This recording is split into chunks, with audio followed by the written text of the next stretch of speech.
আমন্ত্রণ জানাচ্ছি চ্যানেল 24 এর নিয়মিত স্বাস্থ্য বিষয়ক আয়োজন হেলথ ফর লাইফ অনুষ্ঠানে পাওয়ার্ড বাই টিভ ফার্মাসিউটিক্যালস লিমিটেড এবং সাথে আছি আমি ডাক্তার অর্থি চক্রিফ।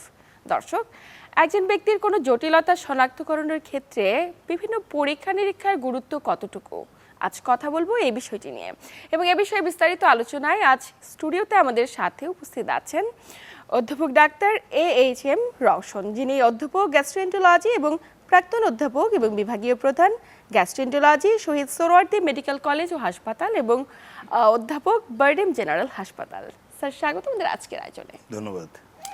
স্যার, একজন ব্যক্তি সুস্থ রয়েছেন কিনা কিংবা তার শরীরে অন্তর্নিহিত কোনো ডিজিজ রয়েছে কিনা, বিষয়গুলো শনাক্তকরণের জন্য বিভিন্ন পরীক্ষা নিরীক্ষা করাটা অত্যন্ত গুরুত্বপূর্ণ।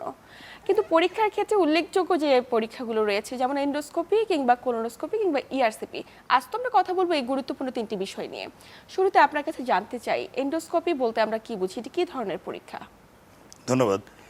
এন্ডোস্কোপি আমরা এটা ইংরেজি শব্দ থেকে যদি আমরা নিই, তাহলে এন্ডো মিন্স ভেতর, স্কোপি মানে দেখা। আমরা বাইরে থেকে যে সমস্ত জিনিস দেখতে পারি না, সাধারণত ন্যাচারাল হোল বা প্রাকৃতিক যে আমাদের ওপেনিংগুলো আছে, যেরকম নাক বা মুখ অথবা আমাদের পায়ুপথ, এই সমস্ত পথ দিয়ে আমরা শরীরের ভিতরের যে অংশগুলো দেখি, এই যে দেখার যে পদ্ধতি, এই পদ্ধতিগুলোর নামই হলো এন্ডোস্কোপি।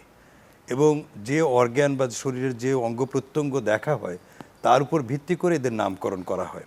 যেরকম খাদ্যনালীর উপরের দিকের অংশটুকু যদি দেখা হয় যে যন্ত্র দিয়ে, আমরা সেগুলোকে মেডিকেল পরিভাষায় বলি আপার জিআই এন্ডোস্কোপি।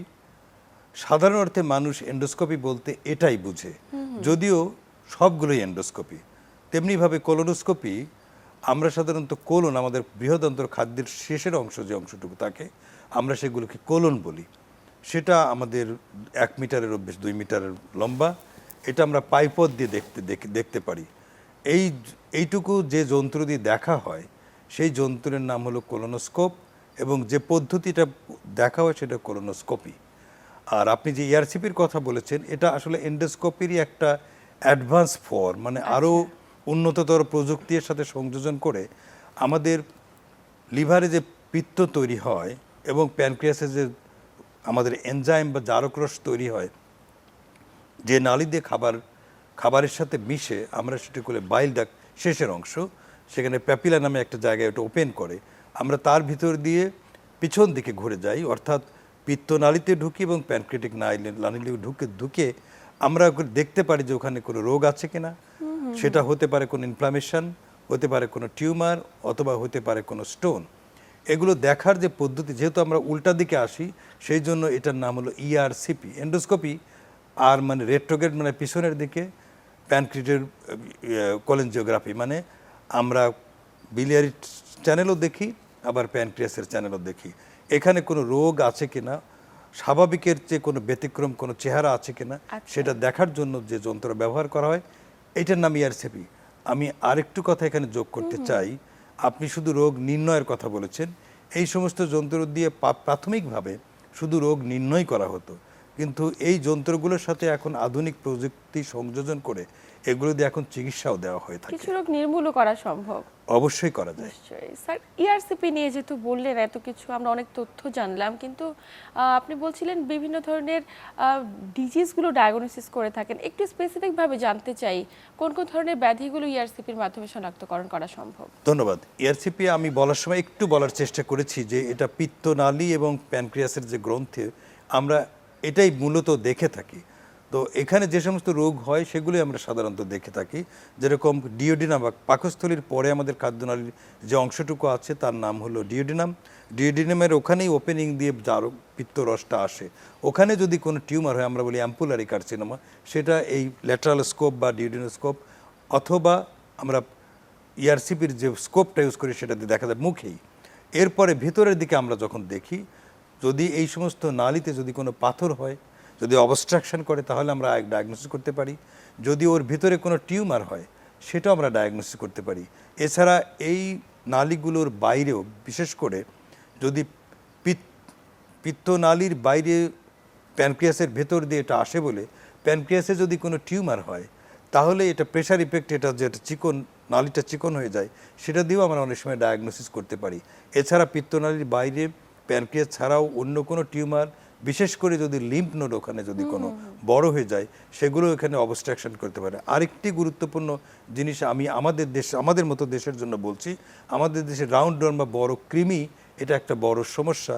অনেক সময় কৃমি নিচের থেকে উঠে সেই পিত্তনালীর ভিতর ঢুকে এটা অবস্ট্রাকশন করে, সেটাও আমরা এই ইআরসিপির মাধ্যমে কিন্তু রোগ নির্ণয় করতে পারি, চিকিৎসা অবশ্যই দিতে পারি সাথে সাথে। নিশ্চয়ই স্যার, এটি তো খুবই গুরুত্বপূর্ণ একটি পরীক্ষা, তাহলে অনেকগুলো ডিজিজ শনাক্তকরণ করা সম্ভব।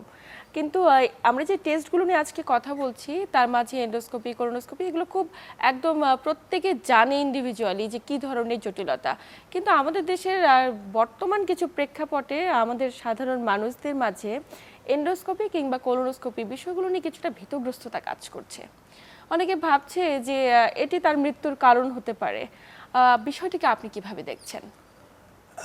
আপনি খুবই গুরুত্বপূর্ণ প্রশ্নটি, এটা সময় উপযোগী করে এই প্রশ্নটা উপস্থাপন করেছেন, আপনাকে ধন্যবাদ। কারণ আমরা আমাদের এই বক্তব্যগুলো মানুষের কাছে বা যারা ভোক্তা তাদের কাছে উপস্থাপন করার কোনো উপায় নেই, কারণ এখন আমরা বিপক্ষ হয়ে গেছি সাধারণ কাছে। এটা প্রত্যেক দিন এই এন্ডোস্কোপি বা কোলোনোস্কোপি বা ইআরসিপি যেটাই বলি না কেন, বাংলাদেশেই, সারা পৃথিবীতে 70 দশকে শুরু হয়েছে, বাংলাদেশেও কিন্তু 70-80 দশক থেকে হয়েছে। এবং এই ঢাকা শহর, বাংলাদেশে তো বটেই, এই ঢাকা শহরেই প্রত্যেক দিন কমপক্ষে 400-500 এন্ডোস্কোপি কিন্তু বিভিন্ন জায়গায় হচ্ছে, কেউই জানে না। একদমই।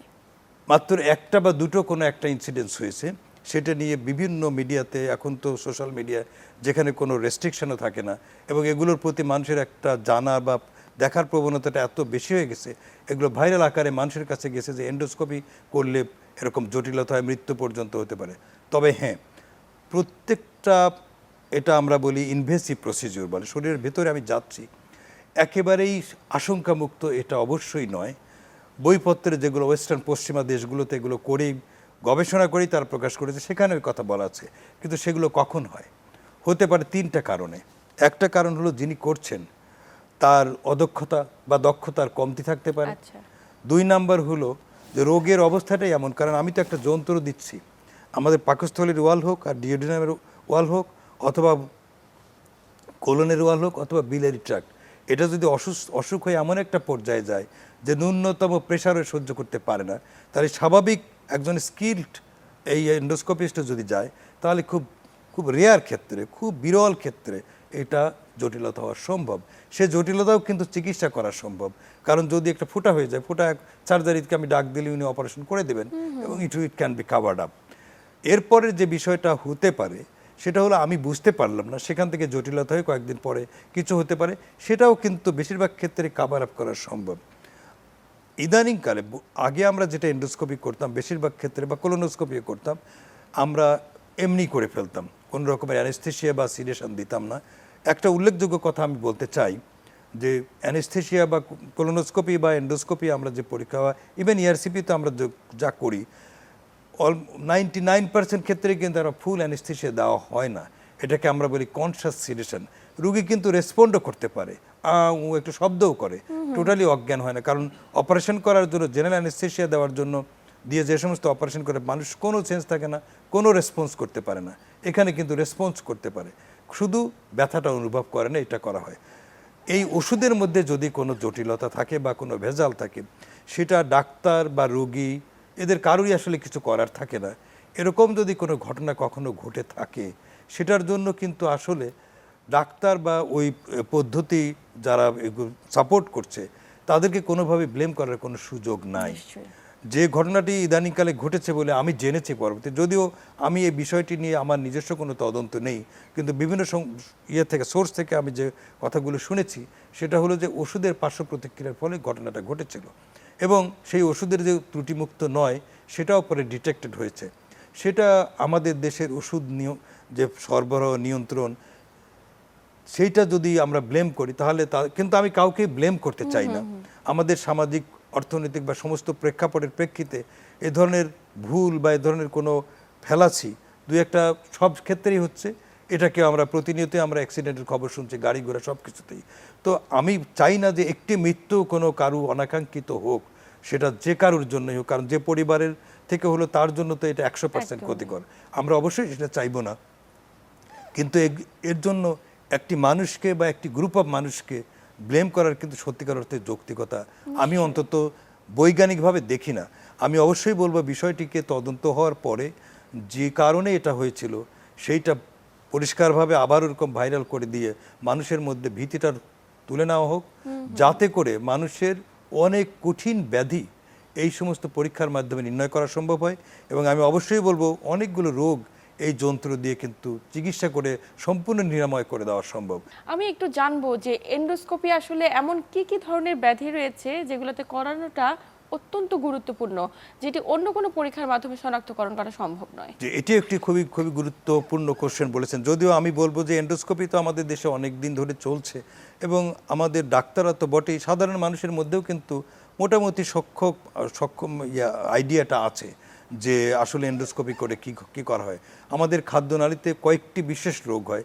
উপরের দিক থেকে যদি আসি, আমাদের এখানে ইসোফেগাস বা গলনালী আমরা যেটা বলি, এটাতেই অনেক সময় দেখা যায় অনেক সময় আলসার হয়, ইভেন ওষুধ খেলে পরেও হতে পারে। তাই সেটা ডায়াগনোসিস করা, আমরা মাছ বা মাংস খেতে অবশ্যই কাটা আটকে যায়, সেটা আমরা কিন্তু ওটা করে দেখে ডিটেক্ট করতে পারি, শনাক্ত করতে পারি এবং সেটা বের করে নিয়ে আসতে পারি। এছাড়া আমাদের জন্মগতভাবে কিছু অসুখ আছে, অ্যাকালেশিয়া বলে, মানে নিচের দিকে একটু ফুলে থাকে কিন্তু খুলে না, আচ্ছা। তো সেটা ডায়াগনোসিস করে চিকিৎসা দেওয়া এন্ডোস্কোপির মাধ্যমেই সম্ভব। এছাড়া বড় রোগ যেটা ক্যান্সার, ইসোফেগাসেও এখানে হতে পারে, সেটা ডায়াগনোসিস করা, সেটার থেকে বায়োপসি নিয়ে কী ধরনের ম্যালিগনেন্সি বা ক্যান্সার সেটা শনাক্ত করা যায় এবং সেই অনুযায়ী তার চিকিৎসা, এটা কিন্তু এন্ডোস্কোপির মাধ্যমেই দেওয়া অনেক ক্ষেত্রেই সম্ভব। এটা আমি এইটুকুর কথা বললাম। পাকস্থলীতেও তেমনি পেপটিক আলসার ডিজিজ বা ডিউডেনাল আলসার ডিজিজ বা আলসার, এটা তো বাংলাদেশের একটা কমন টার্ম, খুব common সবাই একটি বলে আমার জটিলতা। গ্যাস্ট্রিক আছে, যদিও সে বিষয়ে আমি এখন কথা বলবো না, অন্য একটা ফোরামে আমি বলেছিলাম। তো আমি যেটা বলতে চাই যে আলসারই হোক আর ক্যান্সারই হোক অথবা ওখানে কোনো টিউমার যে কোনো রকমের হোক, সেগুলো এন্ডোস্কোপি দিয়ে যত সহজভাবে এবং সঠিকভাবে নির্ণয় করা যায়, এটা আর কোনো অল্টারনেটিভ পদ্ধতিতে ডায়াগনোসিস করার কোনো সিস্টেম এখন পর্যন্ত সারা দুনিয়াতেও নাই। সুতরাং অ্যাটলিস্ট অন্তত ডায়াগনোসিসের জন্য তো বটেই এই পরীক্ষাটা বাদ দেওয়ার কোনো সুযোগ নেই মেডিকেল সায়েন্সে বর্তমান যুগে। আগেকার দিনে যে সমস্ত পরীক্ষা করা হতো সেখানে আমরা পরবর্তী সময় দেখেছি অনেক ফ্যালাসি আছে, যেরকম বেরিয়াম মিল করা হতো, সেখানে অনেক রোগ ডায়াগনোসিস হতো না অথবা ভুল ডায়াগনোসিস হতো। আচ্ছা। কিন্তু এইটার ফলে আমি বলবো যে 99% অ্যাকুরেট ডায়াগনোসিস করা সম্ভব একজন প্রশিক্ষিত অভিজ্ঞ এন্ডোস্কোপিস্ট যদি এই পরীক্ষাটা করেন। এটি কেবলমাত্র রোগ নির্ণয় নয়, এটি রোগ নির্মূলের ক্ষেত্রেও এই তিনটি পরীক্ষা খুবই গুরুত্বপূর্ণ ভূমিকা পালন করছে। জি, আপনি সঠিক বলেছেন। স্যার, একটি সময় পর্যন্ত আমরা এই ধরনের পরীক্ষাগুলো করাতে গিয়ে তীব্র যন্ত্রণা ভোগ করতাম এবং এখনো সাধারণ মানুষের মনে এই বিষয়গুলো খুব অনেক বেশি আতঙ্কের কারণ যে এন্ডোস্কোপি কিংবা কোলোনোস্কোপি কিংবা ইআরসিপি অনেক বেশি কষ্টদায়ক কিংবা যন্ত্রণাদায়ক একটি প্রসিডিউর। আপনি কি বলতে চান? এক্ষেত্রে আমাদের দুটো কথা। প্রথম দিকে যখন এন্ডোস্কোপি আমাদের দেশে বিশেষ করে শুরু করা হয়েছিল, সেটা যে কোনো কারণেই হয়ে থাক, সে ব্যাখ্যায় আমি যাচ্ছি না, আমরা সাধারণত কোনো অ্যানেস্থেশিয়া বা বেদনানাশক কোনো ওষুধ আমরা দিতাম না। যে কারণে দুটো জিনিস হতো, একটা হলো আমাদের খাদ্যনালীর এই অংশটা খুবই সংবেদনশীল, এখানে একটা চুল বা সুতাও যদি যায় তাহলে রিফ্লেক্সলি আমাদের কাশি আসে এবং আমরা এটা করতে দিতে চাই না। আমাদের শারীরিক নিজস্ব একটা প্রতিরোধ ব্যবস্থা আছে, এছাড়া আমাদের মানে ইন্টেনশনে বা নিজে ইচ্ছা করেও আমরা যখন দেখতে পাচ্ছি যে কিছু ওর ভিতরে যাচ্ছে, তখন তো আমাদের এই আঙুলের মতো ওটা যখন একটা নল, অবশ্যই আমরা এটা লুব্রিকেট করে নিই যাতে যেতে কোনো অসুবিধা না হয়। আমি একটা কথা বলবো, এই পরীক্ষা করতে কোনো ব্যথা লাগে না, অবশ্যই কোনো ব্যথা লাগে না, কিন্তু একটা অস্বস্তি ফিলিং হয়।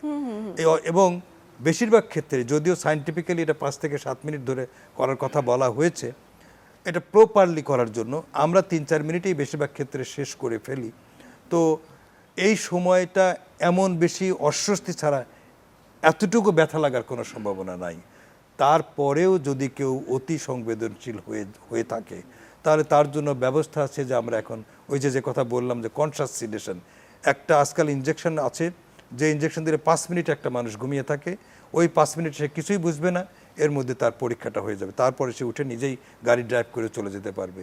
এতটুকু নিশ্চিত একটা রিভার্সেবল অ্যানেস্থেটিক্স বা সিডেটিভ আজকাল বা ঘুমের ওষুধ আজকাল ব্যবহার করা হয় এবং এটা করে পেশেন্টের কোনো রকমের কোনো রকমের অনুভূতি ছাড়াই অলমোস্ট আমরা পরীক্ষাটা করে ফেলতে পারি এবং প্রয়োজনে ওইটাকে আরও দীর্ঘক্ষণ বাড়িয়ে দিয়ে আমরা চিকিৎসাটাও দিতে পারি। একইভাবে আমরা কোলোনোস্কোপিতে আমরা ঘুমের ওষুধ না দিয়ে এই পরীক্ষাটা খুব কমই করে থাকি। কারণ এটা একটা হলো যে প্রাইভেট জায়গাগুলো মানুষ এক্সপোজ করলে বেশি স্কুইজ হয়ে যায়, সহযোগিতা পাওয়া যায় না। আর কোলোনোস্কোপির যে নর্মাল অ্যানাটমি সেটাও একটু আঁকাবাঁকা, সেটাকে যেতে হলে মাঝে মাঝে টানতে হয়, তাতে পেশেন্ট একটু ব্যথা পেতে পারে। সেই জন্য আমরা বেশিরভাগ ক্ষেত্রেই একটু বেদনানাশক, একটু ঘুমের ওষুধ আমরা দিয়ে পেশেন্টকে করে থাকি। এটাও 8-10 মিনিটের বেশি কখনো সময় লাগে না এবং পেশেন্ট নিশ্চিতভাবেই কোনো কিছু না জেনেই তার এই পরীক্ষাটা করে নিতে পারে। নিশ্চয় স্যার, এই ক্ষেত্রে আরেকটি বিষয় চলে আসে, যেমনটি এটি একটি প্রসিডিউর, অবশ্যই প্রসিডিউর মেনটেন করে পরীক্ষাগুলো করাটা জরুরি, কিন্তু আমাদের দেশে বিভিন্ন সেন্টারগুলোতে হামেশাই এ ধরনের টেস্টগুলো করা হচ্ছে। তাতে করে কারা করছে, তিনি আদৌ কোনো চিকিৎসক কিনা, বা যে অ্যানেস্থেসিয়াটা দেয়া হচ্ছে সেটি কে দিচ্ছে, কোনো অ্যানেস্থেসিওলজিস্ট দিচ্ছে কিনা, বিষয়গুলো নিয়ে আমরা কিন্তু খুব একটা শঙ্কিত নই। এই বিষয়টিকে গুরুত্ব দেওয়া কতটুকু জরুরি বলে আপনি মনে করেন? এটা তো অবশ্যই গুরুত্বপূর্ণ। যিনি যে কাজ করবেন, একজন ড্রাইভার তো ওয়েল ট্রেন ড্রাইভারই গাড়ি চালাবেন। এখন একজন এন্ডোস্কোপিস্ট যিনি কোয়ালিফাইড এন্ড ওয়েল ট্রেন, এটা নিয়ন্ত্রণ করার জন্য Bangladesh medical and dental council আছে, তারা এটা দেখেন। এই ব্যক্তিগতভাবে আপনি এটা কিছু করতে পারবো না, এটা তো একটা সংস্থার কাজ। আর সংস্থাও এটা প্রত্যেকটা সেন্টারে গিয়ে দেখার কাজ নয়। আমাদের দেশে আইন প্রয়োগকারী সংস্থা আছে, একটা সেট আইন করা আছে যে কারা করতে পারবে, কারা করতে পারবে না। তো আমরা সাধারণ অর্থে যেগুলো বুঝি, যে যারা গ্যাস্ট্রোন্টোলজিস্ট বা যারা হেপাটোলজিস্ট, তাদেরকে কোর্স কারিকুলামে এই প্রশিক্ষণগুলো দেয়া হয়ে থাকে। বাই এ সুপারভাইজার, এমন একজন যার সুপারভাইজার থাকে, তারা দেখে, তার তত্ত্বাবধানে উনি দেখে ট্রেনিং করে।